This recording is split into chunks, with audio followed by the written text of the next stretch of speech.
السلام علیکم لسنرز، آج میں جو پڑھنے جا رہی ہوں مرگ کی تمنا کی قسط نمبر 10 شروع کرتے ہیں۔ وہ صاف کشادہ اور طویل سڑک پر بنے ایک خوبصورت بنگلے کے سامنے گاڑی روکے ہوئے تھا۔ ایک نظر ہی صاحب عمارت کے ذوق کی عکاسی کرنے کے لیے کافی تھی۔ وہ صرف بڑی امی کی خواہش پر یہاں آیا تھا اور اس کے یہاں آنے کا فیصلہ مستقبل میں کیا رنگ دکھائے گا اس بات سے وہ مکمل انجان تھا۔ مشتبہ نے بہت عرصہ پہلے اسے اپنے گھر کا پتہ دیا تھا، لیکن اس کے قدموں نے کبھی اس جانب رخ نہ کیا اور نہ کبھی یہاں آنے کا سوچا۔ آج بڑی امی کی خاطر وہ رشتے کا سامنا کرنے والا تھا جس سے صرف نام کی حد تک آگاہی تھی۔ وہ سارے ممکنہ اور ناممکنہ حالات کا سوچتے گاڑی سے نیچے اترا۔ دروازے کے ساتھ ہی لگا گھنٹی کا بٹن دباتے انتظار کرنے لگا۔ رقیہ زبیر احمد سے ہونے والی ملاقات اس کی سوچوں پر مکمل طور پر حاوی تھی۔ بڑی امی نے اس کے سپرد بہت بڑا کام کر دیا تھا۔ دو خاندانوں کو جوڑنے کی ایک کوشش اس کے کندھوں پر آن پڑی تھی۔ دروازے کے قریب قدموں کی آواز سن کر اس نے سامنے ساری سوچوں کو پس پش ڈالا اور مکمل توجہ کھلتے ہوئے دروازے کی جانب مرکوز کر لی۔ جی کون؟ کس سے ملنا ہے؟ دروازہ کھولنے والی ایک عورت تھی۔ انداز و بیان سے یہ جاننے میں لمحہ نہ لگا کہ وہ ملازمہ تھی۔ مجھے رقیہ زبیر سے ملنا ہے۔ وہ اپنی بے ساختگی پر خود ہی حیران ہوا کہ وہ کسی مرد کا نام بھی لے سکتا تھا، لیکن شاید یہ اس کے دلی جذبات کی عکاسی تھی، یہ خون کی کشش تھی۔ آپ کون ہیں جی؟ وہ توقع کر رہا تھا فوراً سے پہلے اسے اندر لے جایا جائے گا، لیکن اس سوال پر جی بھر کر بدمزہ ہوا۔ میں عبدالودود چٹھا ہوں، اس نے اپنی ازلی بے نیازی سے تعارف کروایا۔ میں تو ایسے کسی نام والے کو نہیں جانتی۔ تم انہیں جا کر بتاؤ گی یا میں خود اندر چلا جاؤں؟ ایک ملازمہ کو اس سے یوں سوال جواب کرنا اسے بالکل پسند نہ آیا۔ وہ اپنے لیے سب دروازے کھلے دیکھنے کا عادی تھا۔ وہ لوگ گھر نہیں ہیں۔ اس کے لہجے کی کرختگی تھی یا آنکھوں کی سختی کے صبیحہ کی زبان لڑکھڑا گئی۔ عبدالودود کو اس جواب کی توقع نہیں تھی۔ اس کے سوچے گئے ہر ممکنہ جواب میں یہ کہیں درج نہیں تھا کہ ملاقات نہیں ہو سکے گی۔ وہ ناراضگی، خفگی، غصہ، لڑائی، ہر طرح کی صورتحال سوچ چکا تھا، لیکن آپس میں مل نہیں پائیں گے یہ اس کے وہم و گمان میں نہ تھا۔ کب تک واپس آئیں گے؟ اسے اپنی غلطی کا اندازہ ہوا۔ اسے چاہیے تھا کہ مشتبہ کو بتا کر آتا۔ یوں منہ اٹھا کر کسی کے گھر آ جانا قطعاً مناسب نہیں تھا۔ پتہ نہیں جی، صبیحہ کو اس انسان سے خوف آنے لگا۔ اس نے بھلا ایسے مہمان کب دیکھے تھے جو بنا بتائے آئے اور پھر سر چڑھنے کی کوشش کرے؟ دیکھو، میں ان کا قریبی عزیز ہوں، مجھے ان سے بہت ضروری ملنا ہے، اسی لیے جو پوچھ رہا ہوں وہ بتا دو۔ اسے ہر حال میں ان سے ملنا تھا، اسی لیے اب نرم لہجے میں بولا، کیونکہ ملازمہ کے خوف کا اندازہ اسے ہو گیا تھا۔ میں سچ کہہ رہی ہوں، مجھے نہیں پتا وہ کب تک آئیں گے۔ شہر میں نہیں ہیں، ورنہ میں آپ کو بٹھا لیتی۔ اس کے نرم لہجے کے باعث تفصیلی جواب آیا۔ کہاں گئے ہیں؟ پیر شام میں عرس ہے، وہاں گئے ہیں۔ ملازمہ کے جواب نے اسے مزید پریشان کر دیا۔ وہ جتنی جلدی ملنا چاہ رہا تھا، آثار اتنی ہی تاخیر بتا رہے تھے۔ اس نے شکر کیا کہ وہ بڑی امی کو بتا کر نہیں آیا، ورنہ انہیں انتظار کی کوفت اٹھانی پڑتی۔ میں جاؤں جی؟ ملازمہ کی آواز نے اس کی سوچوں کے بھنور سے نکالا۔ اس نے اس بات میں سر ہلایا اور واپس گاڑی کی سمت چل دیا۔ وہ مشتبہ کو فون نہیں کرنا چاہتا تھا، کیونکہ جو پیغام وہ یہاں لایا تھا وہ ہر طرح کی فرما برداری کے باوجود خود سے مشتبہ سے کہنے کی ہمت نہیں کر سکا۔ بڑی امی نے مشتبہ کی رائے جاننے کا کہا تھا، لیکن وہ خود میں اتنا حوصلہ نہیں لا سکا کہ اپنی بہن کو خود کسی کے سامنے پیش کرے۔ اس نے یہ حل نکالا کہ وہ رقیہ زبیر احمد سے ملے اور انہیں بڑی امی کی خواہش کے متعلق بتائے۔ وہ سفید حویلی کی بیٹی تھیں اور وہاں کی دوسری بیٹی کی عزت کرنا اور کروانا ہر طرح سے جانتی ہوں گی۔ بڑی امی کی طبیعت خرابی نے اس کی ساری تدبیروں کا خاتمہ کر دیا۔ اس نے ایک لمبا سانس لیا اور موبائل میں مشتبہ کا نمبر نکالنے لگا۔ گیلی بھیگی شام میں برٹش ایئر ویز کا طیارہ لاہور کی فضا میں گول چکر لگاتے تارکول سڑک پر اتر آیا تھا۔ بارش کے بعد موسم کی حدت میں نمایاں کمی آ گئی تھی۔ وہ کئی لمحے شیشے کے پار نظر آتے آسمان پر نظر ٹکائے اپنی نشست پر بیٹھی رہی۔ ننھی بوندوں کی زمین بوسی، قوس و قزح کے خوشنما رنگ، بادلوں کا مختلف اشکال میں ڈھلنا، کچھ بھی اسے متاثر نہیں کر پایا تھا۔ جہاز تقریباً آدھا خالی ہو چکا تو اس نے ایک ٹھنڈی سانس لی، بیگ کو کندھے پر ٹکایا اور نشست سے اٹھ کھڑی ہوئی۔ ہوائی میزبان کی رسمی مسکراہٹ کو خالی نظروں سے دیکھتی جہاز سے باہر نکل آئی۔ سفر کا آغاز کرتے ہوئے بھی اس کے ذہن میں سوچوں کا انبار تھا اور کئی گھنٹے بعد منزل پر پہنچ کر بھی سوچیں دامنے گیر تھیں۔ وہ ہزار کوشش کے باوجود بھی اس احساس سے نہیں نکل پا رہی تھی کہ اس دنیا میں اربوں انسان کے باوجود اکیلی تھی۔ اپنی ٹرالی میں 2 بیگز رکھتے گزشتہ ساکت انداز میں انتظار گاہ میں چلی آئی۔ وہاں ہر طرف خوشی اور غمی کا خوبصورت امتزاج نظر آ رہا تھا۔ کسی کی آنکھوں میں خوشی کے آنسو تھے اور کسی کی آنکھوں میں جدائی ہلکورے لے رہی تھی۔ اس گہما گہمی والی جگہ میں بھی وہ اکیلی کھڑی تھی اور چند سال پہلے وہ منظر یاد آیا جب اسی جگہ اس کے آنے کی خوشی میں ڈیڈ ایک خوبصورت گلدستہ ہاتھوں میں لیے کھڑے تھے اور اس سے بڑھ کر ان کے لبوں کی مسکراہٹ سفر کی ساری تھکان لمحوں میں ختم کر گئی۔ وہ کئی سال بعد دوبارہ آئی تھیں لیکن اس کے استقبال کے لیے کوئی موجود نہ تھا۔ ڈیڈ کو اس دن کا شدت سے انتظار تھا کہ وہ اپنی ڈگری مکمل کر کے آئے اور ان کے ساتھ مل کر کام کرے۔ کتنی بار وہ اسے اپنی اس خواہش کا اظہار کر چکے تھے اور اب وہ اپنی تعلیم مکمل کر کے واپس آئی اور کبھی نہ بھولنے والا المیہ بھی ساتھ لے آئی تھی۔ وہ اپنے ڈیڈ کو اپنے ہاتھوں پردیس کی مٹی کے سپرد کرائی تھی۔ وہ رشتوں کے معاملے میں شروع سے کم مائگی کا شکار رہی تھی۔ اپنی ماں اس نے تب کھو دی تھی جب وہ 2 پونیاں کیے اسکول کے بڑے سے لان میں کھیلنا پڑھنے سے زیادہ پسند کیا کرتی تھی۔ ایک ہلکی سی شبی اور ڈھیر تصویروں کے علاوہ اس کے پاس ماں کی کوئی یاد نہ تھی۔ اس کی زندگی ایک ہی نقطے کے گرد گھومتی تھی اور وہ شوکت حسین تھے۔ اپنے اکلوتے وجود سے اسے سب رشتوں کا پیار دیتے۔ انہوں نے اپنی زندگی تنہائیوں کے سپرد کر دی تھی۔ اس نے اکثر ڈیڈ کے سرکل میں لوگوں کو انہیں شادی کا مشورہ دیتے دیکھا اور یہ مشورہ اسے کبھی پسند نہیں آیا۔ یہ سچ تھا کہ ان چند دنوں سے پہلے اسے تنہائی کے مفہوم سے آگاہی نہ ہوئی تھی۔ اس کا آگے بڑھتا ایک ایک قدم ماضی کی کھڑکیاں کھولتا جا رہا تھا۔ Madam taxi! گاڑی کے شیشے سے جھانکتے شخص کی آواز پر اس کی سوچوں کا حصار ٹوٹا تھا۔ اس کی اس بات میں سر ہلاتے ہی ڈرائیور نیچے اتر آیا اور اس کی ٹرالی سے بیگ اٹھاتے ڈگی میں رکھنے لگا۔ میم زارا حسین! وہ گاڑی میں بیٹھنے ہی والی تھی کہ اجنبی پکار نے اسے حیران کر دیا۔ وہ چونک کر آواز کی ماخذ کی جانب مڑی تھی۔ جی، آپ کون؟ وہ اس انسان کو بالکل نہیں پہچانتی تھی۔ ایک انجان شخص یوں مکمل نام کے ساتھ پکار رہا تھا تو حیران ہونا بنتا تھا۔ میں نبیل درانی ہوں، دوسری جانب سے تعارف کروایا گیا۔ اس تعارف پر وہ سر ہلا کر رہ گئی۔ 2 نام اس نے بیماری کے دنوں میں ڈیڈ کے منہ سے کئی بار سنے تھے، سو یہ نام وہ کبھی نہ بھول سکتی تھی۔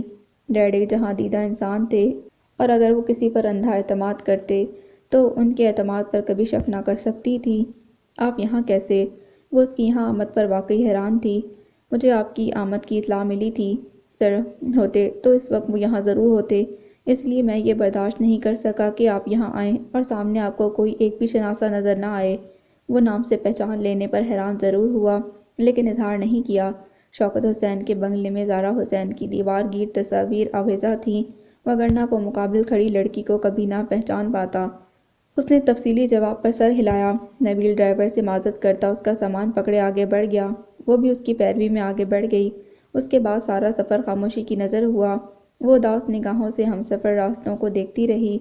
سب راستے منظر اس حد تک بدل چکے تھے کہ پہچاننا مشکل ہو رہا تھا۔ موسم کی خوبصورتی بھی اس کے مزاج پر خوشگوار اثر نہیں چھوڑ سکی تھی۔ گاڑی مطلوبہ مقام پر رکی تو اس نے چونک کر اپنی منزل کو دیکھا۔ یہ وہ گھر جہاں اس نے زندگی کے کئی خوشگوار سال گزارے۔ اس لمحے اس کی دیواروں سے شناسائی کا تعلق ختم ہوا محسوس ہو رہا تھا۔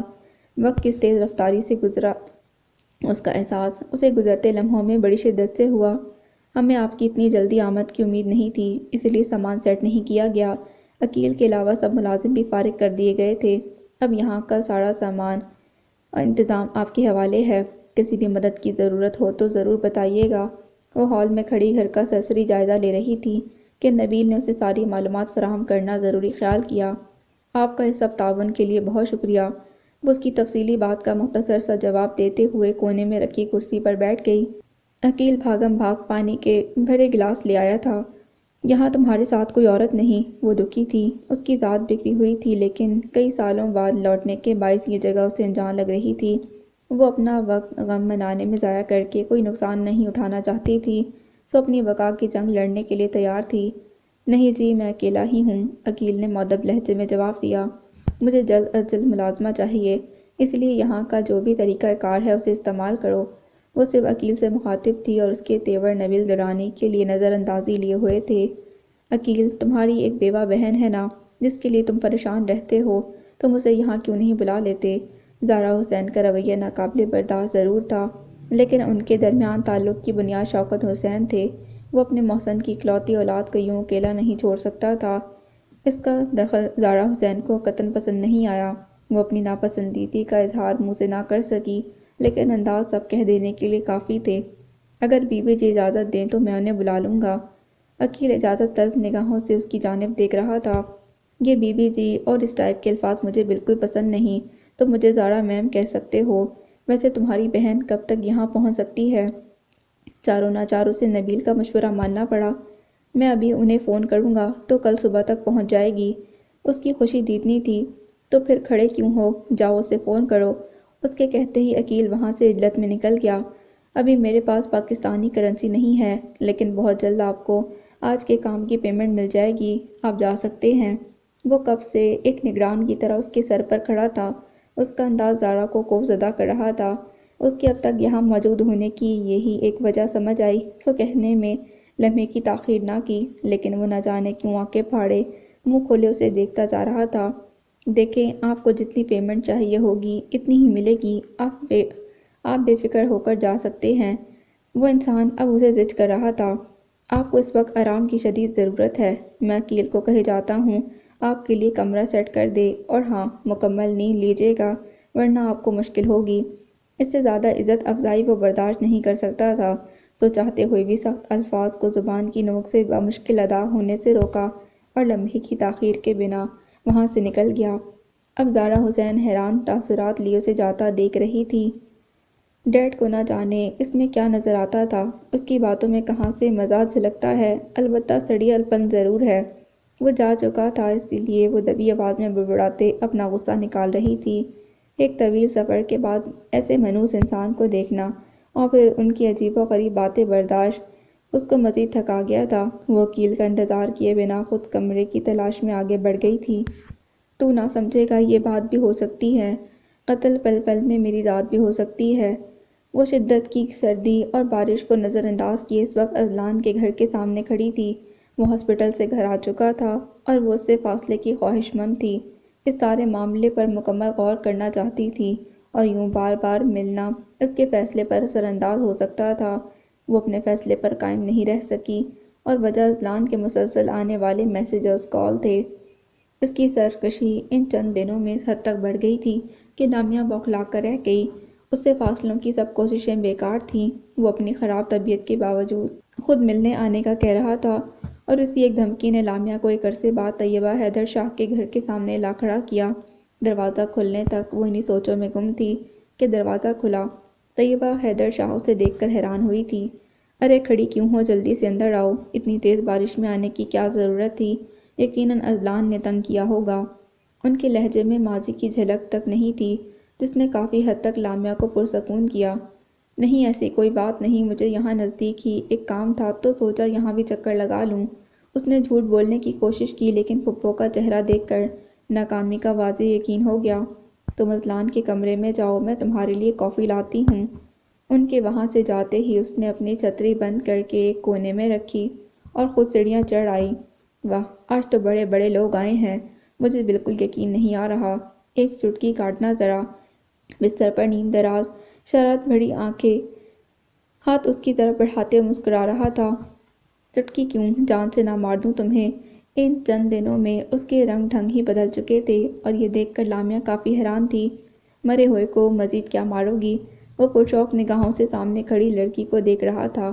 چہرے پر پانی کی بوندیں اور شرم کا گلال خوبصورت امتزاج لیے ہوئے تھا۔ اذلان، میں بتا رہی ہوں، اگر تم ایسی باتیں کرو گے تو واپس چلی جاؤں گی۔ اس کے جیکٹ اتارتے ہاتھ رک چکے تھے، اور وہ دھمکی آمیز انداز سے اسے دیکھ رہی تھی۔ اچھا اچھا، اوور ایکٹنگ کی ضرورت نہیں، کچھ نہیں کہہ رہا تمہیں۔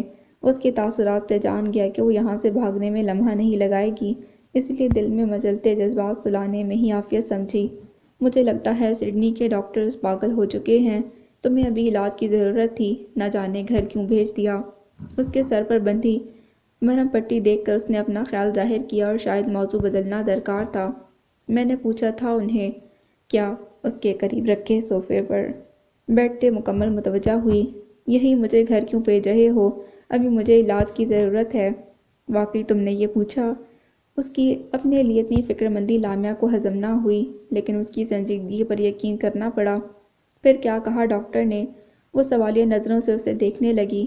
انہوں نے کہا کہ مجھے ایسی ڈاکٹر کی ضرورت ہے جس کی آنکھوں میں شہد رنگ ہتھوڑے لے رہا ہو، جو اپنی قربت سے میرا سارا درد چن لے، جس کے ہاتھوں کی ننواہٹ میں میرے لیے شفا ہی شفا ہو، جو مسکرائے تو سارے منظر حسین لگیں، جو روئے تو آسمان کے ساتھ زمین کے آنسو بل پڑیں۔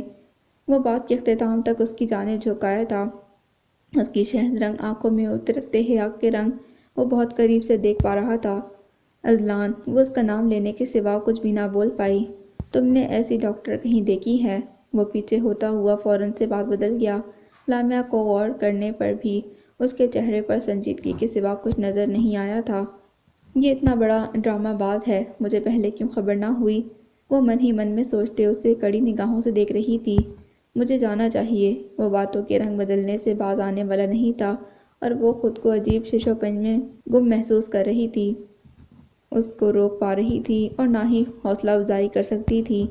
ارے سنو تو وہ اٹھنے کا ارادہ کر رہی تھی کہ اس نے فوراً سے ہاتھ پکڑ لیا۔ ایک بار پوچھو تو میں نے تمہیں بلایا کیوں تھا؟ لامیا اب بھی سمجھ نہیں پائی یہ حقیقت تھی یا پھر سے کوئی شرارت۔ کیوں بلایا ہے؟ اس کا بے لچک لہجہ ناراضگی کا غماز تھا۔ تمہیں بالکل میرا خیال نہیں۔ تم جانتی ہو میں بیمار ہوں، اور وہ بھی صرف تمہاری وجہ سے۔ میرے کمرے کی حالت دیکھو، ہر چیز بکھری ہوئی ہے۔ کیا عام دنوں میں یہ سب ایسا ہوتا تھا؟ تمہیں ان دنوں میرا خیال رکھنا چاہیے تھا، میرے آس پاس رہنا چاہیے تھا، لیکن تمہارا بس نہ چل رہا تھا۔ تم کسی ویران گوشے میں جا بسو۔ تم کیسی دوست ہو جو مشکل وقت میں دور کھڑی بس تماشا دیکھ رہی ہے؟ وہ ناراضگی کا اظہار کر رہا تھا۔ اس نے ایک نظر کمرے کا جائزہ لیا تو اس کے شکوے درست اور اپنی لاپرواہی پر شدید شرمندگی ہوئی۔ وہاں ہر چیز بکھری پڑی تھی، اور اس سے بڑھ کر اذلان کی نفاست سے کون آگاہ ہوگا؟ وہ بنا کوئی جواب دیے جلدی سے اٹھ کھڑی ہوئی اور بکھیرا سمیٹنے لگی۔ اسے سب سمیٹنے میں چند لمحے لگے تھے، اور تب اذلان کی جانب سے دوبارہ کوئی بات نہ ہوئی۔ وہ اسے اچھا خاصا خفا ہوگا، یہ سوچ سارا وقت دامن گیر رہی۔ بس اتنا سا کام تھا، تم بلا وجہ خفا ہو رہے تھے۔ اس نے ایک نظر کمرے کو دیکھتے مسکراتے چہرے سے اسے دیکھا، جیسے اب اس کی ناراضگی ختم ہونے کی امید ہو۔ میں ناراض تو نہیں تھا؟ اب اس کا انداز پہلے سے مختلف تھا۔ واقعی؟ وہ حیران ہوئی۔ چند لمحے پہلے تو وہ روٹھا لگ رہا تھا، اور اب کہہ رہا تھا ناراض نہیں۔ ہاں، میں تو بس مستقبل کی جھلک دیکھنا چاہ رہا تھا۔ وہ اس کی بات بالکل نہیں سمجھی، البتہ اس کی کھلی کھلی مسکراہٹ سے اتنا اندازہ ہو گیا کہ معاملہ گڑبڑ ہے۔ ویسے میرا کمرہ سمیٹتے، میرے کام کرتے اور یوں غصے میں ناک سرخ کرتے تم اچھی لگتی ہو۔ بات کی تہہ تک پہنچنے میں اسے کچھ لمحے لگے، اور ایک بار پھر اپنے بیوقوف بن جانے پر جی بھر کر غصہ آیا۔ اذلان کے بچے! وہ سامنے پڑا تکیہ اٹھاتے ہوئے اس پر حملہ آور ہو چکی تھی، اس بات سے بے نیاز کہ وہ زخمی تھا یا اس کے سر پر چوٹ لگی تھی۔ بچوں کو تو بخش دو، وہ ابھی نہیں ہے۔ وہ اپنا بچاؤ کرتے مسلسل بول رہا تھا۔ تم انتہائی بدتمیز ہو۔ وہ اس کے سر کو بچاتے ہوئے مار رہی تھی۔ تعریف کے لیے شکریہ۔ اس وقت تک وہ لامیا کے دونوں ہاتھ پکڑ چکا تھا۔ دونوں کے درمیان فاصلہ تھوڑا تھا، وہ ایک دوسرے کے تاثرات قریب سے محسوس کر سکتے تھے۔ تم کمرہ دوبارہ گندا کر چکی ہو۔ اس نے کمرے میں بکھری چیزوں کو دیکھا۔ اور یہ اب میں بالکل صاف نہیں کروں گی۔ وہ جھٹکے سے اپنے ہاتھ چھڑاتے واپس صوفے پر بیٹھ گئی، اور اس وقت غصے سے بھری ہوئی تھی۔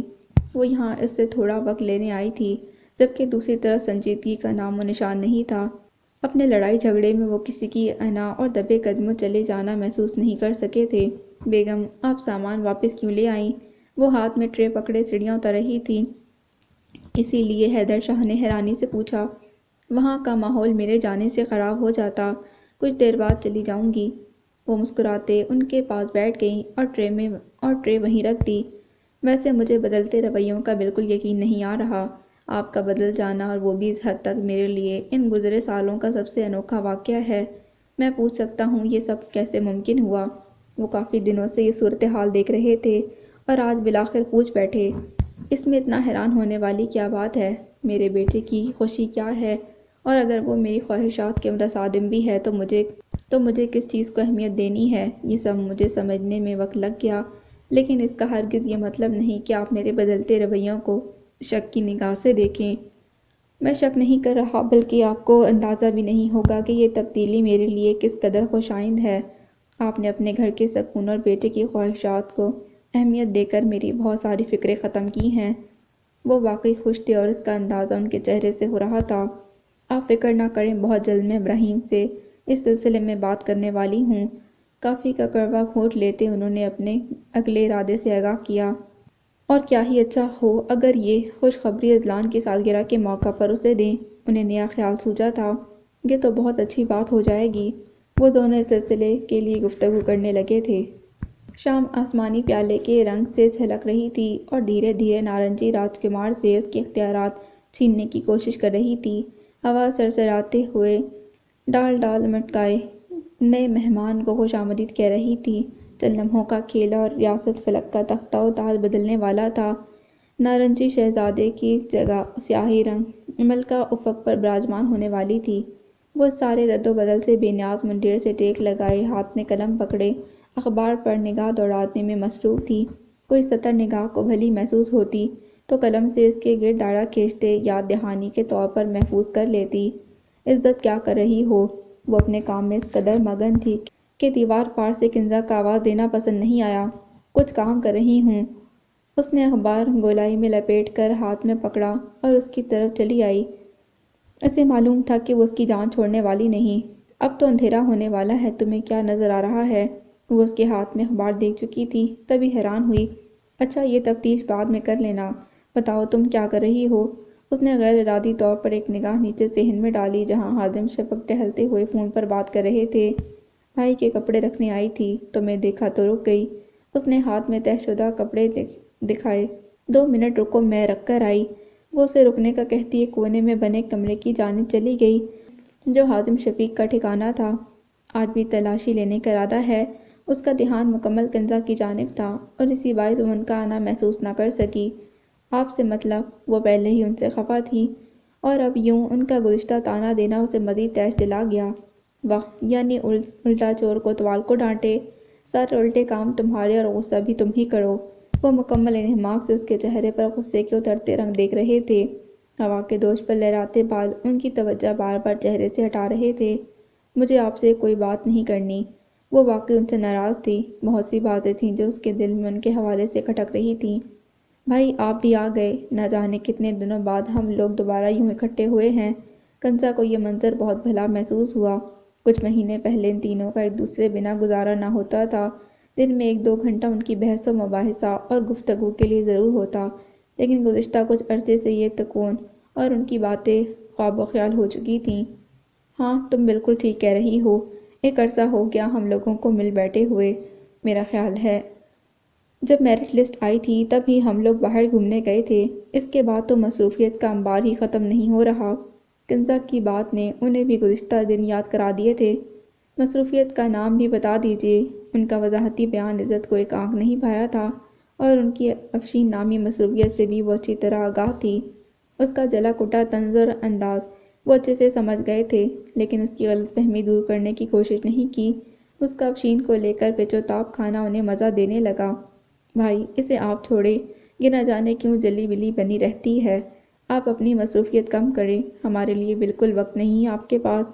اس نے یہ موقع غنیمت جانا اور خوشگوار مزاج دیکھتے اپنی بات کہہ دی۔ یہ بات ہے، وہ پرسوچ انداز میں بولے۔ ایسا کرو، 5 منٹ میں تیار ہو جاؤ، کچھ مزے کا کھا کر آتے ہیں۔ ان کی بات نے کنزا کو بے حد خوش کیا۔ بھائی کے ساتھ گزارا ہر لمحہ اسے بے تحاشا خوشی سے ہمکنار کرتا تھا۔ مجھے نہیں جانا، اس نے 2 ٹوک انکار کیا اور واپسی کے لیے قدم موڑ لیے۔ عزت، کیا مسئلہ ہے؟ تمہیں ایک دم کیا ہو گیا ہے؟ ایسی تو نہیں تھی تم۔ اس کا ارادہ بھانپتے کنزا نے فوراً سے اس کا ہاتھ پکڑا تھا۔ وہ واقعی اس کے بگڑتے مزاج کو لے کر فکر مند تھی۔ وہ غصے والی تھی، غلط بات برداشت نہ کرتی، جلد باز تھی، لیکن اس سب کے باوجود ہلا گلا بے حد پسند کرتی۔ سیر و تفریح کو نہ کرنا اس نے کبھی پسند نہ کیا اور سب سے بڑھ کر مقابل کوئی بھی اس کا دل رکھنا جانتی تھی، جبکہ یہاں معاملہ ہی الٹ تھا۔ کنزا تم جاؤ، میں اسے لے کر آتا ہوں۔ وہ مزید چپ نہ رہ سکے، اسی لیے کنزا کو وہاں سے بھیج کر اکیلے میں بات کرنا مناسب سمجھا۔ کنزا امید بھری نظروں سے اسے دیکھتی سیڑھیاں اتر گئی۔ اسے یقین تھا کہ بھائی اسے منا لیں گے۔ ہمیشہ سے ایسا ہی ہوتا آیا تھا، جہاں وہ کسی کی نہیں سنتی تھی وہاں وہ اپنی بھی سنا لیتے اور منوا بھی لیتے۔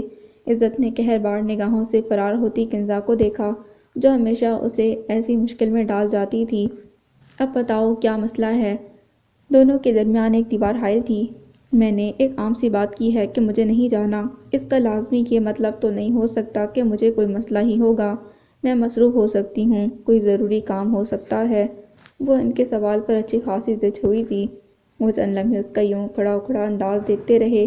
کنزا ٹھیک کہہ رہی تھی، وہ ایسی تو بالکل نہیں تھی۔ عزت تو چہچہاہٹ کا نام تھی جو ہر وقت ہنستی مسکراتی رہتی تھی۔ کچھ ایسا تھا جو اس کے وجود میں نپ رہا تھا اور وہ بے خبر تھے۔ ایک لمحے کو انہیں خوف محسوس ہوا کہ کہیں وہ ان کے دل میں خود سے وابستہ خیالات جان گئی ہے، لیکن یہ خیال انہوں نے خود ہی رد کر دیا کیونکہ ابھی تک اس کی جانب سے ایسا کوئی اشارہ نہ ملا تھا۔ وہ ان کے حوالے سے حساس تھی لیکن یہ کبھی محبت سے بھرپور جذبہ نہیں رہا تھا۔ عزت، آؤ پھر سے دوستی کرتے ہیں۔ وہ خود سے اس کی ساری ناراضگیاں دور کرنا چاہتے تھے، تبھی اپنا سیدھا ہاتھ اس کے سامنے کر دیا۔ وہ جب یوں ناراض ہوتی تو وہ اس سے دوبارہ دوستی کر لیتے اور بچپن کی یاد بڑے اچھے وقت پہ ذہن میں آئی تھی۔ وہ ان کے بڑے ہاتھ کو دیکھتے عجیب کشمکش میں پھنس گئی۔ وہ ان سے ناراض رہنا چاہتی تھی۔ ان کی بے رخی اور خوش رویے سے اسے تکلیف ہوئی اور وہ بار بار اس تکلیف سے گزرنا نہیں چاہتی تھی، لیکن بڑے ہوئے ہاتھ کو خالی واپس لوٹانا بھی بہت مشکل محسوس ہو رہا تھا۔ اس کی زندگی کا اصول رہا تھا کہ رشتے اور دوستی کی تجدید کے لیے جب کوئی ہاتھ آگے بڑھے اسے تب تھام لینا چاہیے۔ یہی اقدام اکثر دل کو پچھتاوے کی چبھن سے محفوظ رکھتا ہے۔ ویسے بھی کچھ ہاتھ ایسے ہوتے ہیں جنہیں خالی ہاتھ واپس نہیں لوٹایا جاتا۔ میں تیار ہو کر آتی ہوں۔ اس نے چند لمحے سوچا اور ان کا ہاتھ تھام لیا۔ وہ یہ ہاتھ تمام عمر کے لیے تھام لینا چاہتے تھے، لیکن اس نے چند لمحے سے زیادہ کا توقف نہ کیا۔ کوئی مجھے بتائے گا کہ مجھے کب تک یہاں کھڑے رہنا ہے؟ اس وقت نیچے سے کنزا کی آواز آئی تو وہ دونوں بے ساختہ مسکرا دیے۔ ہم آ رہے ہیں۔ انہیں مقابل کے چہرے پر مسکراہٹ اتنی بھلی محسوس ہوئی کہ متشکر نگاہوں سے کنزا کی جانب دیکھنے لگے۔ جلدی سے تیار ہو کر آؤ، میں انتظار کر رہا ہوں۔ وہ نیچے اکٹھے سیڑھیوں کی طرف بڑھ گئے۔ اس نے برآمدے میں رکھے میز پر احتیاط سے اخبار رکھا اور کچن میں امی کو اپنے جانے کا بتایا۔ کمرے میں سنگھار میز کے سامنے کھڑے ہو کر اپنا جائزہ لیا۔ کپڑے ٹھیک تھے۔ اپنی ہلکی پھلکی تیاری کی اور بڑی چادر لیتے ہوئے کنزا کے گھر کی جانب چلی آئی۔ ہمیں پھر اسی ناکارہ ڈھیلے پرزوں والی موٹر سائیکل پر جانا پڑے گا۔ اس کے تبصرے پر موٹر سائیکل پر بیٹھتے وہ جی بھر کر بدمزہ ہوئے۔ میرے پاس یہی سواری ہے، چلنا ہے تو چلو ورنہ گھر کی دال روٹی کھاؤ۔ انہیں عزت کی اس بات پر ہمیشہ غصہ آتا۔ وہ گاڑی کے لیے جمع پونجی اکٹھی کر رہے تھے، لیکن ابھی بھی اچھی خاصی رقم کم تھی۔ انہیں امید تھی جلد ہی عزت کی یہ شکایت بھی دور کر دیں گے۔ وہ ان کے تنگ ہونے پر مسکرا دی۔ اس کے بعد سارا راستہ ان کی عزیز الجان سواری کو کچھ کہنے سے خود کو باز ہی رکھا۔ عزت اور کنزا کی ناختم ہونے والی باتیں شروع ہو چکی تھیں اور کسی بات پر ان کی رائے بھی لے لی جاتی۔ اچھا اب جلدی سے بتاؤ کیا کھانا ہے؟ وہ مرکزی سڑک پر آ چکے تھے، اسی باعث ان سے جلدی بتانے کو کہا۔ KFC، کنزا نے اونچی آواز میں اپنی پسند بتائی۔ چند لمحوں میں وہ KFC کے سامنے کھڑے تھے۔ عزت کا مزاج خوشگوار ہو چکا تھا۔ جو بھی لوگی دونوں وہی آدھا آدھا کھاؤ گی، زیادہ شاہ خرچیوں کی ضرورت نہیں ہے۔ وہ آگے بڑھتے ہوئے انہیں پہلے سے آگاہ کر رہے تھے۔ آپ چلیں تو ہم کیا کریں گے یہ تو آپ کو وہیں پتہ چلے گا۔ کنزا نے اس کی بات کو سنجیدہ نہیں لیا۔ وہ ہال کے آخر میں ایک میز پر بیٹھ گئے اور مسلسل بحث کر رہے تھے۔ عازم شفیق ان کی فہرست ماننے پر آمادہ نہیں تھے اور وہ ان کی بچت پالیسی کو پسند نہیں کر رہی تھیں۔ واؤ واٹ اے پلیزنٹ سرپرائز! ایک مانوس آواز پر وہ تینوں چونک گئے۔ کنزا کی پشت پر افشین نئی خوشگوار تاثرات لیے کھڑی تھی۔ سیاہ پینٹ کے اوپر آسمانی رنگ کی مختصر فراق پہنے، دوپٹے سے بے نیاز، ہاتھ میں بیگ پکڑے ہوئے ادا سے کھڑی تھی۔ افشین تم یہاں کیسے؟ وہ پہلے تو سمجھ ہی نہیں پائے تھے کہ یہ کیسے ہوا، لیکن جلد ہی انہوں نے خود کو سنبھال لیا اور اسی کے انداز میں اٹھ کر حیرانی کا مظاہرہ کرنے لگے۔ وہ واقعی حیران تھے کہ قسمت ان کے ساتھ بار بار ایک ہی مذاق کیوں کر رہی تھی۔ بیٹھنے کے لیے نہیں کہیں گے؟ وہ کسی کے بنا کہے کرسی کھینچ کر بیٹھ گئی۔ عزت اور کنزا الجھن زدہ نگاہوں سے ایک دوسرے کو دیکھ رہی تھیں۔ عزت کو اس کے انداز و اطوار سخت برے لگے تھے۔ اس کا عمارت کا رعب جمانے والا انداز ان دونوں کو ایک آنکھ نہیں بھایا تھا۔ فرق بس یہ تھا کہ کنزا خاموش رہتی تھی جبکہ عزت کو چپ رہنا مشکل لگتا تھا۔ یونیورسٹی لائف کیسی جا رہی ہے؟ اس کا رخ اب کنزا کی جانب تھا اور اس لمحے عزت کو محسوس ہوا کہ وہ اسے جان بوجھ کر نظر انداز کرتی ہے۔ پہلے پہل وہ اپنا وہم سمجھ کر نظر انداز کر دیتی تھی، لیکن اس پل اس کے وہم پر یقین کی مہر ثبت ہو گئی۔ اچھی، کنزا کے یک لفظی جواب نے ماحول میں خاموشی کی فضا قائم کر دی۔ چلیں آپ لوگ انجوائے کریں، میں چلتی ہوں۔ وہ اپنا بیگ سنبھالتی بالوں کے گدا سے جھٹکا دیتی اٹھ کھڑی ہوئی۔ افشین پلیز بیٹھ جاؤ، ایک ہی جگہ پر الگ الگ کھانے کا مزہ نہیں آئے گا، بلکہ ایسا کرو آرڈر بھی تم ہی کرو۔ اس کو اٹھتے دیکھ انہوں نے عدت میں اس کے ہاتھ پر اپنا ہاتھ رکھا، لیکن اگلے ہی لمحے اپنی بے ساختگی کا اندازہ ہوا تو وہ ہاتھ ہٹا لیا۔ میں بیٹھ جاتی ہوں، لیکن پلیز آرڈر آپ لوگ ہی کریں، میری وجہ سے اپنا پلان خراب مت کریں۔ وہ پورے استحقاق سے وہاں بیٹھی تھی اور ان کا یہ رویہ ان دونوں نے محسوس کیا۔ ایسی کوئی بات نہیں ہے، کوئی پلان خراب نہیں ہو رہا، اسے تم میری طرف سے ٹریٹ سمجھو۔ انہوں نے مینیو کارڈ اس کی جانب بڑھایا۔ اب وہاں حازم شفیق اور افشین نعیم کے بولنے کی آوازیں تھیں، وہ دونوں خاموش ہو چکی تھیں۔ کسی بات پر سر ہلا کر رائے دے دی جاتی، اس کے علاوہ ان دونوں کی گفتگو میں دخل نہ دے رہی تھیں۔ اس کے عجیب رویے کے باعث عزت ٹھیک سے کچھ کھا نہ پائی، اور تقریباً ایسا ہی حال کنزا کا تھا۔ اس کے دل میں نہ جانے کیا سمائی کہ ایک دم اٹھ کھڑی ہوئی۔ کیا ہوا؟ اس نے اٹھتے ہوئے اس قدر زور سے کرسی کھینچی کہ وہ چونک کر متوجہ ہوئے۔ میں باہر ہوں، وہ اپنا بیگ اٹھاتے باہر نکل گئی۔ بھائی میں عزت کے پاس جا رہی ہوں، کنزا نے بھی معذرت خواہانہ انداز اپناتے کہا۔ ان دونوں کے یوں جانے سے انہیں شدید بے چینی ہوئی، لیکن ساتھ ہی وہ افشین کے سامنے ایسے رویے کے لیے شرمندہ بھی تھے۔ تم کیوں چلی آئیں؟ وہ لان میں رکھی کرسیوں پر آن بیٹھی۔ کنزا کو اپنے پاس آتے دیکھ کر اس نے پوچھا۔ کچھ نہیں یار، اچھے بھلے پلان کا ستیہ ناش کر دیا، شیطان کی طرح کہیں بھی ٹپک پڑتی ہے۔ کنزا کا تخت رویہ عزت کے لیے نیا تھا۔ تمہیں کس بات کی ٹینشن ہے؟ تمہارے ساتھ تو وہ بالکل ٹھیک ہوتی ہے۔ عزت نے وہ بات کہہ دی جو وہ کافی عرصے سے محسوس کر رہی تھی۔ میرا مسئلہ بھی یہی ہے عزت کہ وہ میرے ساتھ ہی کیوں ٹھیک ہے۔ کنزا کے جواب سے عزت کو بے تحاشا سکون ملا۔ وہ خوش تھی کہ ان دونوں کی دوستی کم از کم کسی تیسرے فریق کے دخل سے خراب نہ ہو سکتی تھی۔ تم اس کے متعلق سب باتیں ٹھیک کرتی تھی، مجھے ہی سمجھ نہیں آئی۔ کنزا پچھتا رہی تھی۔ میں ہر بار ٹھیک کہتی ہوں اور تمہیں ہر بار تاخیر سے سمجھ آتی ہے۔ وہ اس کی عزت افزائی کرنے سے باز نہیں آئی تھی۔ کافور کی مہک سے مہکتے کمرے میں اسے اپنا سانس گھٹتا محسوس ہو رہا تھا۔ سانس لینے میں اس قدر مشکل ہو رہی تھی کہ وہ ہاتھ سے گردن مسلنے لگا۔ اس کے سامنے بالکل قریب لمبے کھلے بالوں والی دوشیزہ ہاتھ باندھے، نگاہیں جھکائے بڑے ادب سے کھڑی تھی، اور اس کے پیچھے عمروں کا معمولی فرق لیے کئی لڑکیاں مزید تھیں۔ وہ سب سیاہ لباس پہنے ہوئی تھیں۔ تم لوگ کیا چاہتی ہو؟ پیچھے ہٹو میرے سامنے سے، وہ ہمت کرتا ہوا بلند آواز سے بولا۔ سرکار ہم آپ کے غلام ہیں، آپ کے مبارک ہاتھوں پر بیعت چاہتی ہیں۔ سب سے آگے والی لڑکی یوں ہی نگاہیں جھکائے دھیمی آواز میں بولی۔ میں کوئی سرکار نہیں ہوں، مجھے کوئی بیعت نہیں کروانی، پیچھے ہٹو یہاں سے۔ وہ شدید ترین الجھن کا شکار ہو چکا تھا۔ دروازہ کھولو، کوئی ہے؟ وہ ایک دم مڑتے ہوئے دروازہ کھینچنے لگا۔ لڑکیوں پیچھے ہٹ جاؤ۔ اسی وقت ایک گونجدار آواز وہاں گونجی، اور نہ جانے کیوں یہ آواز مشتبہ کو اپنی نجات محسوس ہوئی۔ ایک لمحے کی دیر تھی کہ وہ سب آہستہ آہستہ پیچھے ہٹ گئیں۔ ان سے فاصلہ ہوا تو اسے اپنے اوزان بحال ہوتے محسوس ہوئے۔ اسی پل اس کی نظر ایک کونے میں بیٹھی عورت پر گئی، جس کی حالت ان لڑکیوں سے قطعاً مختلف تھی۔ وہ سیاہ لباس میں ضرور تھی، لیکن حالت کسی مجذوب سے کم نہیں تھی۔ یہ دروازہ کیسے کھلے گا؟ وہ اب اس عورت سے پوچھ رہا تھا۔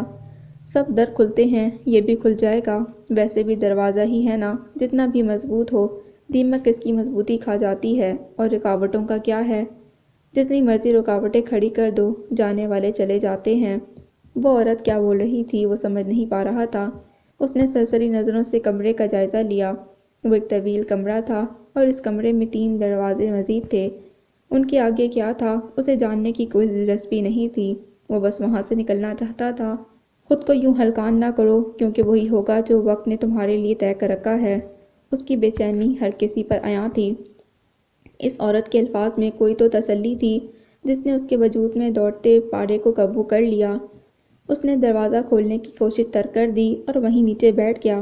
اس نے ایک نظر دوبارہ ان لڑکیوں کی جانب دیکھا جو ایک کونے میں یوں کھڑی تھیں جیسے وہاں پیوست کر دی گئی ہوں۔ تم کون ہو اور یہ سب کیا ہے؟ مشتبہ نے سوالیہ نگاہوں سے اس عورت کی جانب دیکھا۔ میں گناہ ہوں، نیکیوں کو جذب کرتے ساری عمر گزر گئی، اب یہاں بیٹھی ان نئے گناہوں کو اپنی زندگی کے گر سکھا رہی ہوں، ان میں وہ گن پیدا کر رہی ہوں جو خوبصورت دلوں کو میرے لباس جیسا سیاہ بنا دے۔ اس کی بہکی باتیں مشتبہ کی سمجھ سے بالاتر تھیں۔ یہ لڑکیاں کون ہیں؟ میرا مطلب کہاں سے آئی ہیں؟ اس کی نگاہ ان لڑکیوں پر بار بار اٹک رہی تھی جن کے چہروں پر جوانی کا جوبن تھا۔ گناہ ہے شاہ جی، گناہ، ان سے بچ کر رہیں۔ وہ اسی کھوئے کھوئے لہجے میں بول رہی تھی، لیکن مشتبہ کے لیے یہ بھی کافی تھا۔ مطلب وہ سب کچھ جان لینا چاہتا تھا، لیکن اب وہاں ایک گہری چپ تھی۔ ماحول کی خاموشی نے مشتبہ کو اپنی سوچوں میں الجھا دیا۔ میں یہاں اپنے خاندان کی دوریاں مٹانے آیا تھا، ماما کے خدشات غلط ثابت کرنے آیا تھا، لیکن اس بات کی خبر نہ ہوئی یہاں پھنس جاؤں گا۔ ماما درست تھی، یہ جگہ اس قابل نہیں کہ یہاں آیا جائے اور رہا جائے۔ میں اب سمجھ سکتا ہوں ایک پڑھی لکھی عورت کا یہاں کیسا گزارا ہوتا ہوگا۔ خدا نے سب کو انسان پیدا کیا، لیکن کچھ لوگ جانور بن گئے۔ انہوں نے اپنا الگ خدا بنا لیا اور ساری زندگی گزر جاتی ہے اسی خدا کو ٹکرے مارتے رہتے ہیں۔ کچھ لوگوں نے ٹکرے مارنے کی قیمت وصول کرنے کا سوچا۔ یہ ان گناہ گاروں کی اگلی نسل ہے۔ اب کی بار بھی مشتبہ اس کی باتوں کو نہیں سمجھا، لیکن سر اس ڈر سے اس بات میں ہلایا کہ کہیں وہ خاموش نہ ہو جائے۔ یہ پیدا تو ماں کی کوکھ سے ہوتی ہیں، لیکن جوان ہوتے ہی نئے خدا پر واری ہو جاتی ہیں۔ وہ عورت ایک دم اٹھ کھڑی ہوئی۔ یہ ساری شرک کا خراج ہے، ان سب کا مستقبل میں ہوں۔ یہ سیاہ نصیب والی ہیں، یہ صرف سیاہ ہیں۔ وہ گول گول گھومتے اونچی آواز میں بولتی جا رہی تھی۔ وہ اس کی حالت سے خوفزدہ ہوتے اٹھ کھڑا ہوا۔ اسی لمحے دروازے کی چٹخنی کھلنے کی آواز آئی اور مشتبہ کو آج کے دن اس سے زیادہ کسی چیز کی چاہ نہیں تھی۔ وہ بے تابی سے دروازہ کھول کر باہر نکلا، جیسے پیچھے دیکھنے سے پتھر کا ہو جائے گا کہ ایک لمحہ مزید یہاں رکا تو واپسی کے سب دروازے بند ہو جائیں گے۔ دروازے کے پاس کھڑے انسان کو نظر انداز کرتے وہ اس راستے کی طرف بھاگا جہاں سے ادھر کو آیا تھا۔ چھوٹے سرکار، رکیے، وہاں مت جائیے۔ اسے ہاتھ پکڑ کر روکا گیا تو بادل ناخواستہ اسے رکنا پڑا۔ کیوں؟ باہر قیامت آ گئی ہے۔ اس کا بس نہیں چل رہا تھا کہ روکنے والے پر اپنا سارا غصہ انڈیل دے۔ بڑے سرکار کا حکم ہے کہ آپ کو اندرونی راستے سے حویلی بھیجا جائے۔ مقابل کھڑے انسان نے مؤدب لہجے میں جواب دیا، یہ کون سا راستہ ہے؟ اس تاریک راہداری سے اسے نکلنا تھا، چاہے راستہ کوئی بھی ہو۔ آپ اس راہداری کے امتزاج سے سیدھے چلتے جائیں۔ اس کی بات جاری تھی کہ مشتبہ نے قدم واپس موڑ لیے۔ وہ کئی لمحے اس تاریک راہداری میں تیز رفتاری سے چلتا رہا، کئی منکشی دروازوں کے پاس سے گزرا۔ ان دروازوں کے پیچھے کیا راز ہیں یہ جاننے کی اسے ذرا برابر پرواہ نہیں تھی۔ وہ یہ دیکھ کر حیران ہوا کہ راہداری کا اختتام حویلی کے ایک بے حصے میں ہو رہا تھا۔ اس کے سامنے چند گز کھلا حصہ تھا جہاں گھاس اور چند پودے اگے ہوئے تھے، اور سامنے بھورے رنگ کا قداور دروازہ تھا۔ اس نے دروازہ کھولنے اور حویلی کے اندرونی حصے میں داخل ہونے میں لمحہ بھر تاخیر نہ کی۔ حویلی کی بھول بھلائیوں میں ماما کو ڈھونڈنا وقت طلب کام تھا۔ موبائل کے سگنل یہاں آتے نہیں تھے، سو اس نے پہلی فرصت میں وہاں سے گزرتی ملازموں سے ان کے متعلق پوچھا اور اس کے پتائی حصے کی جانب بڑھ گیا۔ ماما، بابا۔ وہ مرکزی حصے کی جانب بنے لاؤنج کی طرف آیا اور وہاں ان دونوں کو بیٹھے دیکھ کر سکون کا سانس لیا۔ مشتبہ، کیا ہوا؟ تم اتنے گھبرائے ہوئے کیوں ہو؟ رقیہ زبیر احمد بے چینی سے اس کی جانب بڑھتی تھیں۔ رقیہ زبیر احمد بے چینی سے اس کی جانب بڑھی تھیں۔ اس کے بغیر یہ لمحات انہوں نے ان گاروں پر لوٹتے گزارے تھے۔ ماما، آپ یہ سب چھوڑیں، ہمیں بس یہاں سے جانا ہے، مجھے اب ایک لمحہ یہاں نہیں رہنا۔ وہ اب بھی حواس باختہ ہی دکھائی دے رہا تھا۔ مشتبہ، ادھر آ کر بیٹھو، کیا ہوا ہے؟ تم اتنا گھبرا کیوں رہے ہو؟ زبیر احمد بھی اس کی حالت دیکھ کر پریشان تھے، لیکن ظاہر نہیں کیا۔ بابا، میں ابھی نہیں بتا سکتا، آپ بس یہاں سے چلیں۔ وہ یہاں بیٹھ کر ان سے لمبی چوڑی باتیں نہیں کرنا چاہتا تھا۔ آپ دیکھ نہیں رہے وہ کتنا پریشان ہے؟ وہ کہہ رہا ہے نا کہ اسے یہاں نہیں رکنا، تو آپ کیوں بحث کرنا چاہ رہے ہیں؟ وہ پہلے ہی یہاں آنے کے لیے آمادہ نہیں تھی اور اب اکلوتے بیٹے کی حالت نے خدشات کی تصدیق کر دی تھی۔ ماما پلیز، آپ بابا سے ایسے بات مت کریں، ان کا سب میں کوئی قصور نہیں۔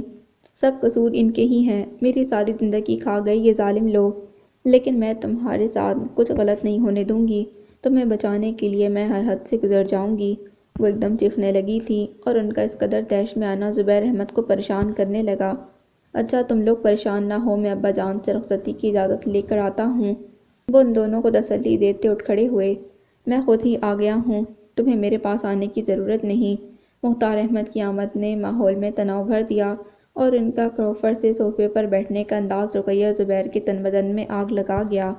ابا جان، آپ نے بلایا تھا، ہم آ گئے، اب ہمیں واپس جانے کی اجازت دیں۔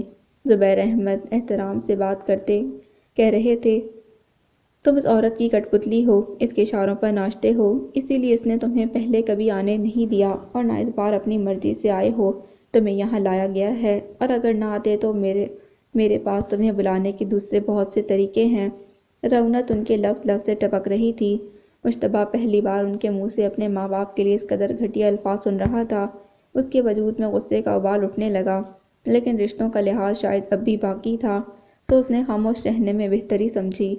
ابا جان، میں پھر کبھی آپ سے فرصت کے لمحات میں بات کروں گا، ابھی میں واپسی کے لیے نکل رہا ہوں۔ بیٹے کے سامنے اپنے اور رقیہ کے لیے ایسے الفاظ سننا ان کے لیے بہت مشکل مرحلہ تھا۔ ہاں ہاں، تم لوگ جاؤ، خوشی سے جاؤ، مجھے کوئی مسئلہ نہیں۔ ان کی بات نے جہاں زبیر احمد کو مطمئن کیا، وہیں رقیہ زبیر احمد کو خطرے کی گھنٹی محسوس ہوئی۔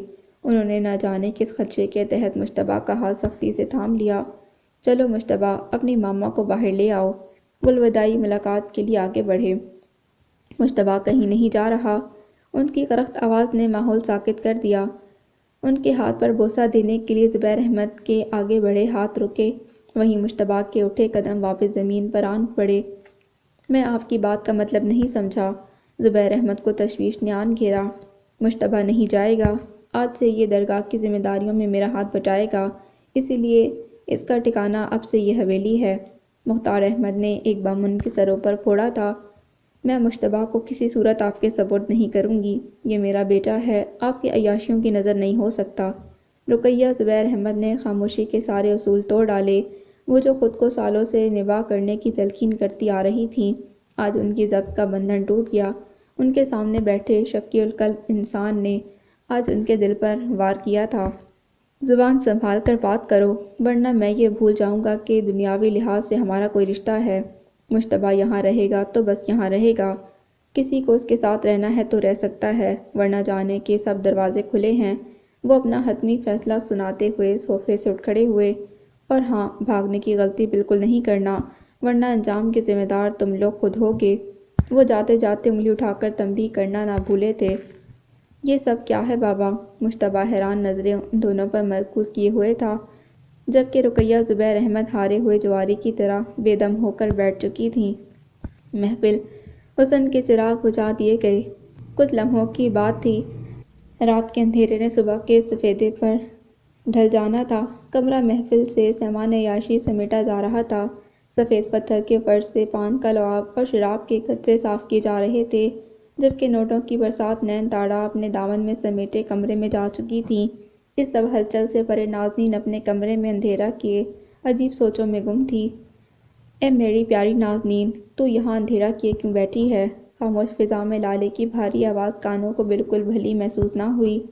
ہم اندھیر نگری کی پیدائش ہیں لالی، اور اندھیرا ہی ہمارا مقدر ہے۔ ہم جیسے لوگ روشنیوں کی آس نہیں لگاتے، ورنہ انجام لوگ کے گرد منڈلاتے پروانے سا ہو جاتا ہے۔ اس کا انداز بتا رہا تھا کہ من میں کوئی چبھن ہے، ورنہ نازنین ایسی مایوسی سے بھرپور باتیں کب کرتی تھی۔ اچھا، یہ بیکار باتیں چھوڑو اور پاؤں لٹکا کر بیٹھ۔ گرم پانی میں سرسوں کا تیل ڈال کر لایا ہوں، تیرے قدموں کی تھکاوٹ لمحوں میں غائب ہو جائے گی۔ لالی اسی بات پر خوش تھا کہ آج نازنین کو اس کا وجود برا نہیں لگ رہا تھا۔ وہ اس سے نرم لہجے میں بات کر رہی تھی، اور حیرت تو یہ کہ ہمیشہ کی طرح احتجاج کیے بنا اس نے اپنے پاؤں نیچے کر دیے۔ لالی، تجھے کبھی اداسی محسوس ہوئی ہے؟ وہ جو اس کے قدموں کو گرم پانی میں رکھے ہاتھوں سے دبا رہا تھا، اس کے سوال پر مزید حیران ہوا۔ اسے نازنین کی دماغی حالت پر شبہ ہوا تھا۔ میرے سوال کا جواب دے۔ لالی کی خاموشی پر اس نے غصے سے اپنے پاؤں اس کے ہاتھ سے کھینچے۔ ہاں، ہوتی ہے۔ کب؟ جب تو مجھ سے بات کرتی ہے، ناراض ہو جاتی ہے۔ اس کی ناراضگی کا خیال اس قدر دل سوز تھا کہ لالی کی خشک آنکھوں میں پانی بھر آیا۔ اور جب میں تجھے دھکے مارتی ہوں، تجھے گالیاں بکتی ہوں، بلکہ ابھی کچھ دن پہلے نین تاڑا کے ہاتھوں زبردست مار بھی پڑوائی، جس کا نشان ابھی بھی تیری پیشانی پر نظر آ رہا ہے، آج اس کا ہر سوال لالی کو حیران کیے جا رہا تھا۔ تیرا مارنا، گالیاں بکنا اور کسی بھی قسم کا برا سلوک کرنا مجھے اداس نہیں کرتا نازنین، بس تمہاری خاموشی مار دیتی ہے۔ وہ مکمل انہماک سے اس کے پاؤں صاف کر رہا تھا، اور اس کے الفاظ نازنین کے دل کو عجیب کیفیت کا شکار کر رہے تھے۔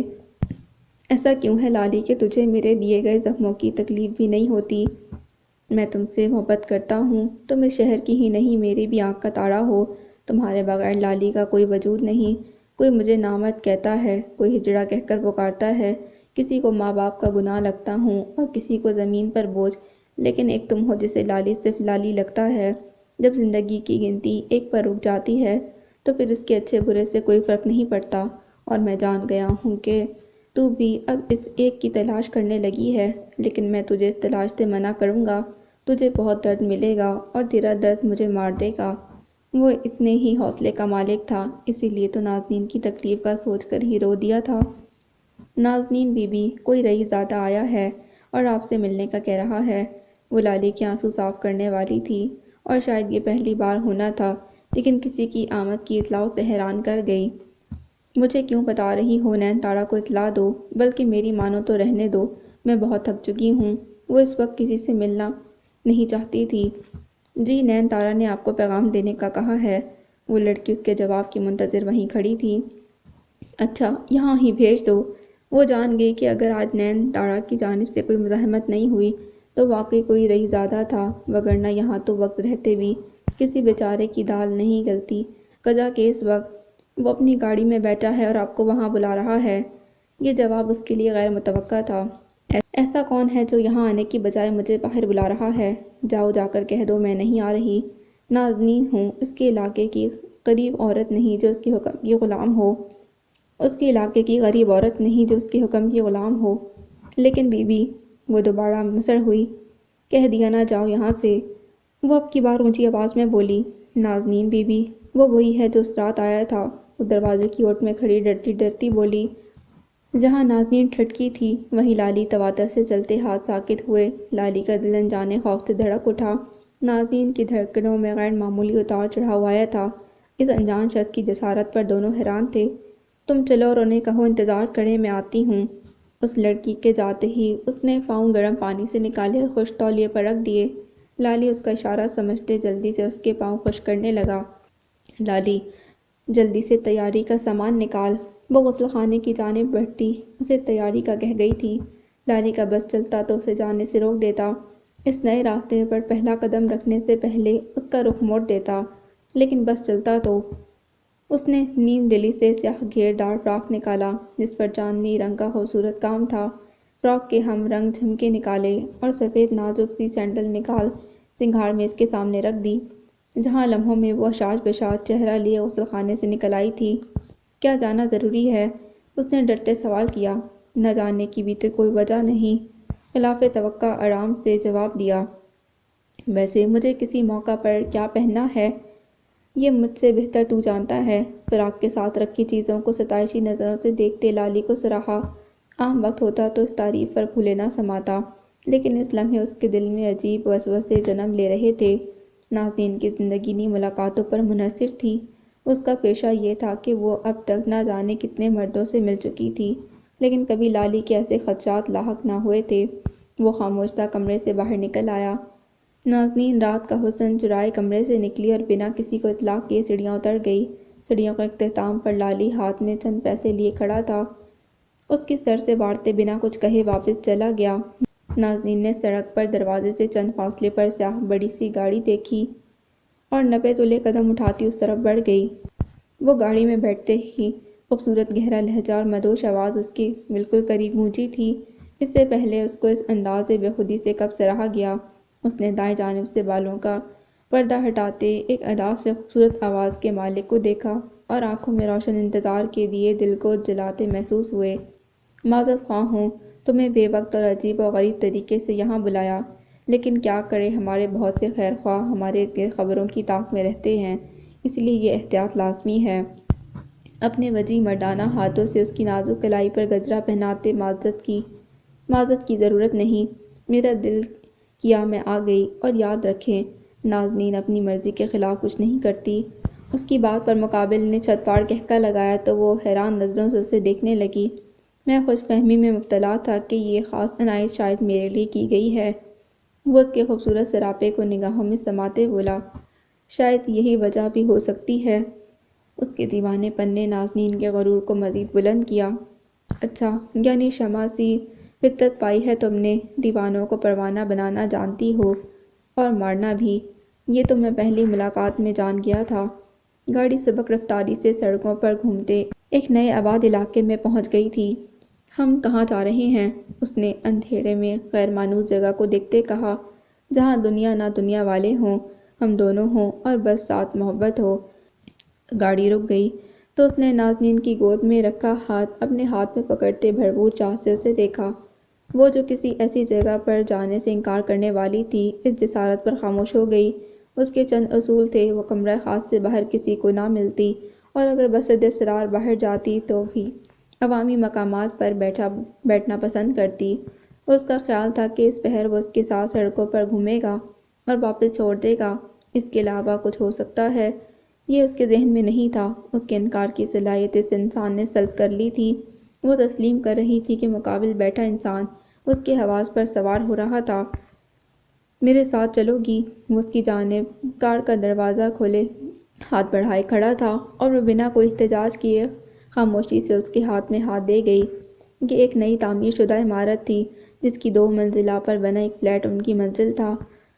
اس کا ڈراول بالکل پرسکون ہو گیا جب اس نے فلیٹ کی آرائش اور تزئین دیکھی۔ گلاب کی پتیوں سے اٹی راہداری پر چلتی وہ درمیانی ہال میں آن پہنچی، جہاں چوکور میز پر انواع و اقسام کے کھانے رکھے تھے۔ یہ سب کیا ہے؟ وہ حیران نگاہوں سے سارا منظر دیکھ رہی تھی۔ آج میری سالگرہ ہے اور میں اپنا خاص دن تمہارے ساتھ گزارنا چاہتا ہوں۔ اس کو ہاتھ سے تھامے میز تک لایا اور کرسی کھینچتے اسے بٹھا لیا۔ تم مجھے پہلے آگاہ کرتے تو میں تمہارے لیے کوئی تحفہ لے آتی۔ اسے شرمندگی ہوئی۔ تم یہاں موجود ہو اور میرے لیے تم سے بڑھ کر دنیا کا کوئی تحفہ اہمیت نہیں رکھتا۔ اس نے بات کے اختتام پر خوبصورت انگوٹھی نکالی اور اس کے نازک ہاتھ کی انگلی پر پہنا دی۔ یہ سب نازنین کے لیے بالکل نیا تھا۔ اس نے بڑی سے بڑی رقم اپنے وجود پر گرتی دیکھی تھی، لیکن ایسی چاہ، بے باکی اور دیوانہ پن اس سے پہلے اس کی نگاہوں میں نہ آیا تھا۔ وہ مقابل کے سحر میں گرفتار ہو رہی تھی اور اس قید پر خوشی محسوس کر رہی تھی۔ کھڑکیوں سے صبح کی کرنیں اپنی جھلک دکھلانے لگی تھیں۔ دل کے تار چھیڑنے والے گانے مدھم آواز میں چل رہے تھے، اور وہ دونوں ہاتھ میں ہاتھ دیے نگاہوں کی زبانی ساری انکہی بیان کر رہے تھے۔ بارش کی بوندیں موسم کو خوشگوار بنا رہی تھیں۔ سردی کی شدت نے سڈنی کی خوبصورتی کو دگنا کر دیا تھا۔ زندگی معمول کی رفتار سے جاری تھی۔ لامیا تیز تیز قدموں سے یونیورسٹی کے گارڈن ایریا سے گزر کر اس راستے کی جانب مڑ گئی جو وائس آف سڈنی کو جاتا تھا۔ یونیورسٹی کی عمارت قدیم تعمیر کا نمونہ تھی۔ اس کی راہداریاں محراب اور ہال دیکھنے والوں کی نگاہوں کو خیرہ کرتے تھے۔ اس کی دیواریں ہزاروں انگنت کہانیاں سناتی محسوس ہوتی۔ کوئی فارغ ہوتا تو اکثر ان راہداریوں سے ٹیک لگائے تنہائی کی متلاشی ہوتی تھی۔ لیکن آج وائس آف سڈنی میں شو تھا۔ وہ جو کلاس لیتے ہی وہ سیدھا اس طرف بھاگی۔ لامیا، لامیا، بات سنو۔ اس کے بھاگتے قدموں کو مسلسل آنے والی آواز نے روکا۔ آواز دینے والا ڈینی تھا۔ اذلان کے ساتھ اکثر نظر آتا۔ کیا بات ہے ڈینی؟ جلدی کہو۔ وہ جتنی جلدی میں تھی اتنی ہی تاخیر ہو رہی تھی۔ مجھے اذلان کے لیے بہت افسوس ہو رہا ہے۔ میں اس کے گھر جانا۔ لیکن اذلان کو کیا ہوا؟ وہ حیران نگاہوں سے ڈینی کی جانب دیکھ رہی تھی۔ میں جانتا ہوں تم یہ سب کسی کو نہیں بتانا چاہتی، لیکن ہم تو اس کے دوست ہیں نا، تمہیں ہم سب کو لازمی خبر کرنی چاہیے۔ ڈینی اپنی چھوٹی چھوٹی آنکھیں مٹکاتے مکمل تفتیشی انداز اپنائے ہوئے تھا۔ ڈینی، میں تم سے بعد میں بات کرتی ہوں۔ ابھی بس یہ جان لو وہ ٹھیک ہے۔ وہ شاید اس کی چوٹ کے متعلق جان گیا تھا اور یہ ساری گفتگو اسی پس منظر میں تھی، اسی لیے بات ختم کرنے کی کوشش کی۔ میں سب جان چکا ہوں لامیا، تمہیں جھوٹ بولنے کی ضرورت نہیں۔ وہ آنکھوں میں آنسو لانے کی کوشش کر رہا تھا اور اسی لمحے لامیا کو کچھ غلط ہونے کا خیال گزرا۔ ڈینی، میں کچھ جھوٹ نہیں بول رہی، اذلان ٹھیک ہے۔ اس نے عذرائے ہمدردی اس کے کندھے پر ہاتھ رکھ کر تسلی دی، اور اسی لمحے وہ اس کے گلے لگ کر بلک بلک کر رونے لگا۔ یا خدا، یہ کیا آفت ہے! اس نے سنہری رنگ بالوں والے ڈینی کو خوف سے دیکھا۔ ڈینی، تم یہاں بیٹھ کر رو لو اور جی بھر کر رونا، میں تب تک واپس آ جاؤں گی۔ وہ عجیب غریب منہ بناتے ڈینی کو ستون کے ساتھ کھڑا کر کے بھاگنے کی کوشش کرنے لگی۔ تم بہت بے رحم ہو لامیا۔ اذلان کی یادداشت چلی گئی۔ اب وہ ہمیں کبھی یاد نہیں کر سکے گا اور تمہیں اپنے شوق کی پڑی ہے۔ تم بہت بری ہو۔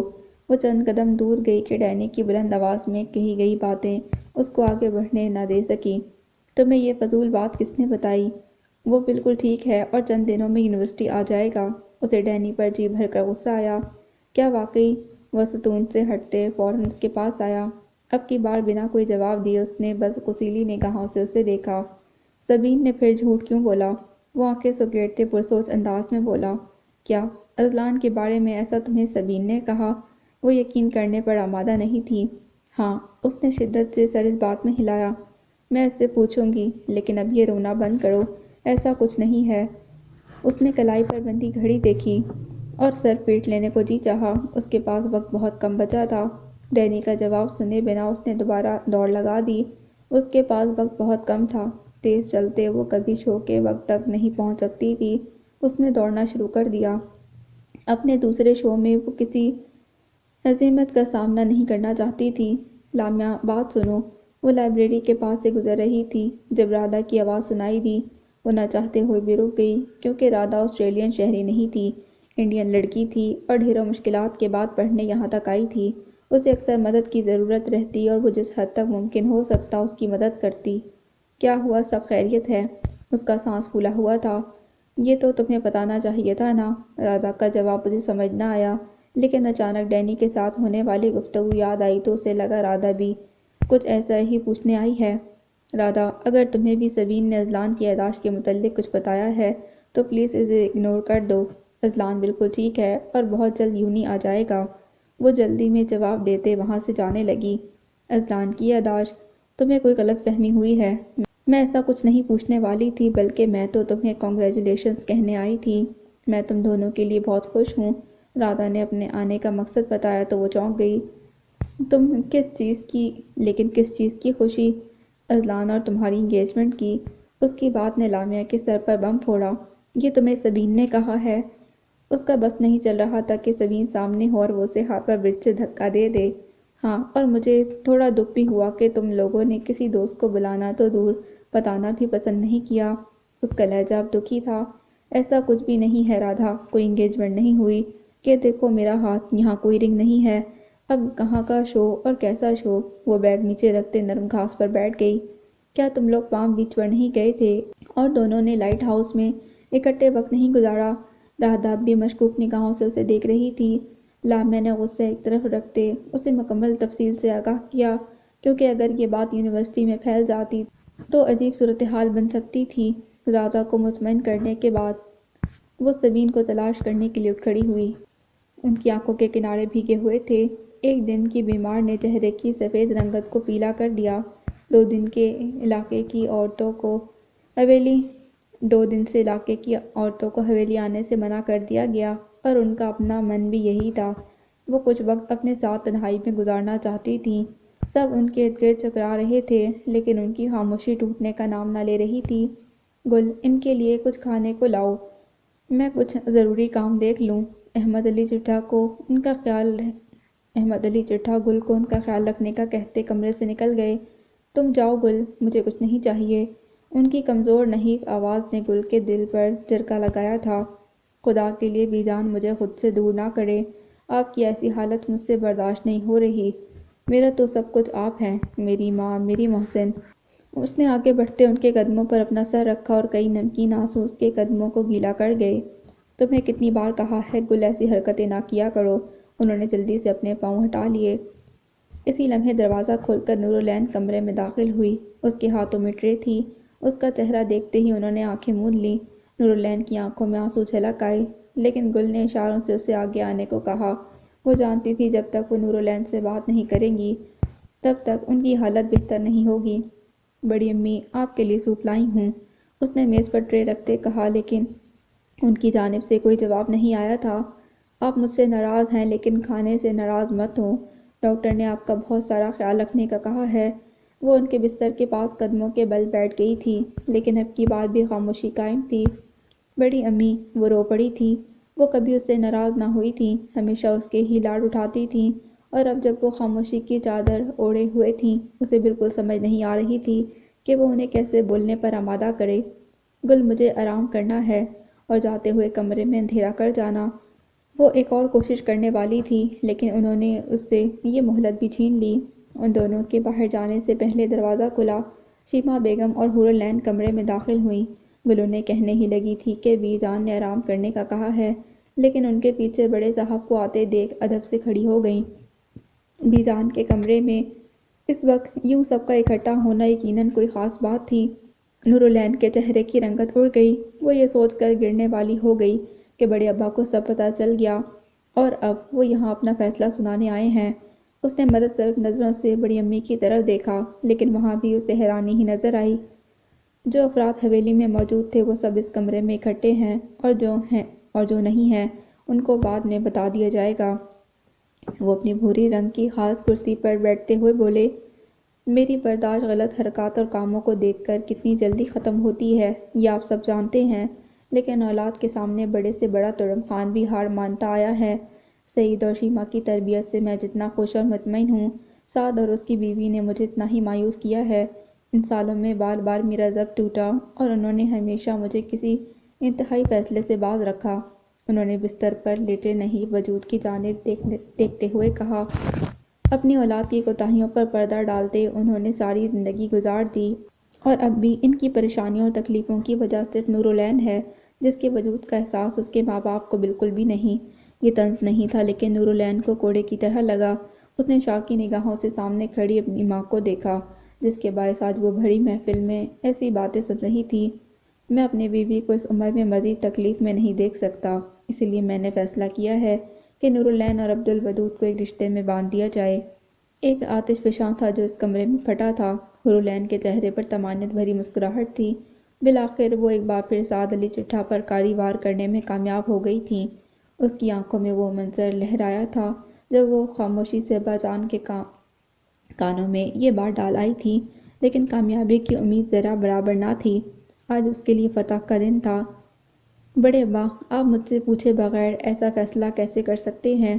چند لمحے کی خاموشی کے بعد کمرے میں ایک اور بھونچال آیا تھا جس نے سب کو ہلا کر رکھ دیا۔ احمد علی چٹھا کے خلاف بولنے والا کون ہو سکتا تھا؟